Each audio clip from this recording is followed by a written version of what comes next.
Sir Google data centre, Adani centre ఒకటే అయినప్పుడు మరి వైఎస్ఆర్సీపీ ఏ అంశం మీద అపోజ్ చేస్తుంది?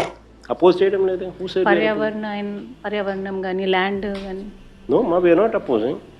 In fact we're supporting this. మేము ఇనిషియేటివ్ తీసుకున్నాం కాబట్టి ఇది జరిగింది. Ultimately at the end of the day రాష్ట్రం అన్నది ఏఐ యుగంలో ఉంది.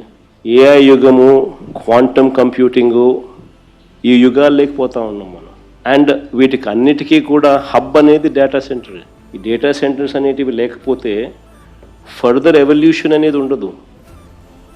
So it's a must that the ecosystem build కావాలి అని అంటే డేటా సెంటర్ ఉంటేనే ఎకోసిస్టమ్ బిల్డ్ అవుతుంది. So there should be a certain capacity of data centres supporting the entire ecosystem.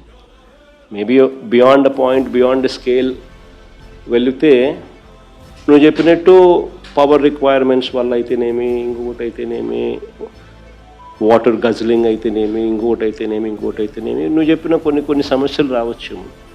But ఒక సర్టన్ కెపాసిటీ అయితే బిల్డ్ కావాల్సిన అవసరం అయితే ఖచ్చితంగా ఉంది.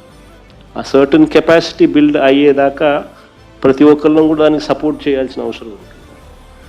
After a certain capacity, beyond a certain capacity మీరు చెప్పింది correct. But up to a certain capacity ecosystem మొత్తం బిల్డ్ కావాలి అని అంటే